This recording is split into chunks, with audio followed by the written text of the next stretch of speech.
অন্নপূর্ণা ভাণ্ডার প্রকল্পের ৩,০০০ টাকা ১৭ থেকে ২০ আগস্টের মধ্যে না পাওয়ায় রাজ্য জুড়ে মহিলারা বিদ্রোহের রূপ দিয়েছেন। রাজ্য জুড়ে ব্লক, কোথাও পৌরসভা, কোথাও এসডি অফিস, কোথাও ডিএম অফিসে প্রতিবাদ মিছিল শুরু করেছেন মহিলাদের একাংশ। যে সকল মহিলারা প্রথম ও দ্বিতীয় কিস্তির ৩,০০০ টাকা পেয়েছেন, তাদের মধ্যে অধিকাংশ তৃতীয় কিস্তির টাকা পাননি। ক্ষিপ্ত হয়েছেন মহিলারা, সরকারি আধিকারিকদের উপর চড়াও হয়েছেন। আবার অনেক মহিলারা আছেন, তারা একটি কিস্তির টাকাও পাননি। ভোটের আগে বিজেপি ক্ষমতায় আসার আগে প্রচার করেছিলেন, ক্ষমতায় আসলে মহিলাদের অ্যাকাউন্টে সরাসরি ৩,০০০ টাকা দেওয়া হবে। মহিলাদের ব্যাংকে টাকা না ঢোকায় সেই সমস্ত মহিলারা ক্ষিপ্ত হয়েছেন, তাদের অ্যাকাউন্টে টাকা ঢোকেনি। ভোটের আগে বিজেপি প্রচারের সময় কখনো যোগ্য অযোগ্য মহিলাদের প্রশ্ন তোলেননি, এই অভিযোগ একাংশ মহিলাদের। যে সকল মহিলারা লক্ষ্মী ভাণ্ডার প্রকল্পের ১,৫০০ টাকা পাচ্ছিলেন, সেইভাবে দেওয়ার ব্যবস্থাটা চালু রাখা উচিত ছিল। নির্দিষ্টভাবে ভেরিফিকেশনের কাজটা চলতো, তারপরেই ৩,০০০ টাকা তাদের অ্যাকাউন্টে দেওয়া উচিত ছিল। লক্ষ্মী ভাণ্ডার প্রকল্পে ১,৫০০ টাকা চালু রাখা উচিত ছিল, তারা কিন্তু সেটা রাখেননি। নির্দিষ্ট কয়েকজনের অ্যাকাউন্টে অন্নপূর্ণার ভাণ্ডার টাকা ঢুকছে বলে মহিলাদের একাংশের অভিযোগ। আবার যে সকল মহিলারা অবৈধভাবে লক্ষ্মী ভাণ্ডার প্রকল্পের সুবিধা নিচ্ছিলেন, অনেক পুরুষেরাও লক্ষ্মী ভাণ্ডারের প্রকল্পের সুবিধা নিয়েছেন, তাদের অ্যাকাউন্টে টাকা ঢুকেছে লক্ষ্মী ভাণ্ডার প্রকল্পের। তাদের বিরুদ্ধে আইনগত ব্যবস্থা নেওয়া উচিত ছিল, তিনি সেটা নেননি কেন? এটাই তো তাদের উচিত ছিল, যে যারা অবৈধভাবে নিচ্ছেন, যে সমস্ত পুরুষেরা লক্ষ্মী ভাণ্ডার প্রকল্পের সুবিধা নিচ্ছেন, তাদের তো শিঘরে যাওয়া উচিত ছিল, সেটা করেননি। সরকার ক্ষমতায় এসে তাদের বিরুদ্ধে কোনো স্টেপ নেননি আজ পর্যন্ত।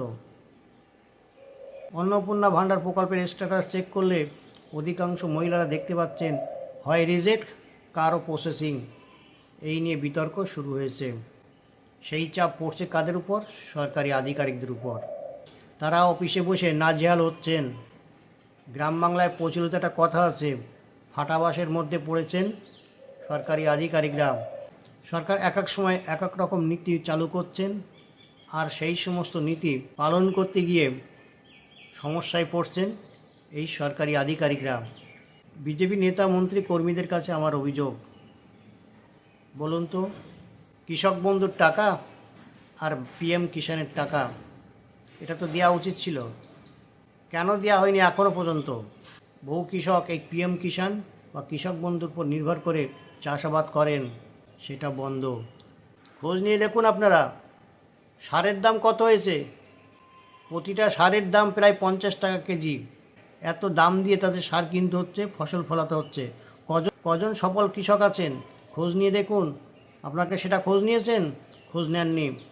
আরও শুনুন, ২০২১ সাল থেকে নতুন করে বার্ধক্য ভাতা যারা অ্যাপ্লাই করেছিলেন, তারা টাকা পাননি।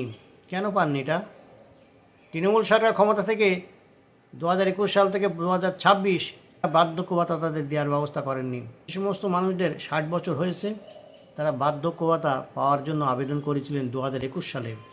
২০২৬ তৃণমূল কংগ্রেস সরকার দেননি, বিজেপি সরকার ক্ষমতায় এসেও তাদেরকে বিমুখ করেছেন। আপনারা খোঁজ নিয়ে দেখুন। ঘোষণা করেছিলেন যারা পাচ্ছেন বার্ধক্য ভাতা, তাদের ১,৫০০ টাকা দেওয়া হবে, ১,০০০ নয়। খোঁজ নিয়ে দেখুন ব্যাংকে, সেই সময় যে সমস্ত বৃদ্ধরা ১,০০০ টাকা পেতেন, তাদের অ্যাকাউন্টে ১,০০০ টাকাই ঢুকছে, ১,৫০০ নয়। আর নতুন ২০২১ সালের পর আজও পর্যন্ত যারা ৬০ বছর পার হয়েছে আবেদন করেছিলেন, তাদের অ্যাকাউন্টে একটি টাকাও এখনও ঢোকেনি। বৃদ্ধ মানুষদেরকে আর কৃষকদেরকে এই সরকার এখনও পর্যন্ত এদের দিকে নজর দেননি।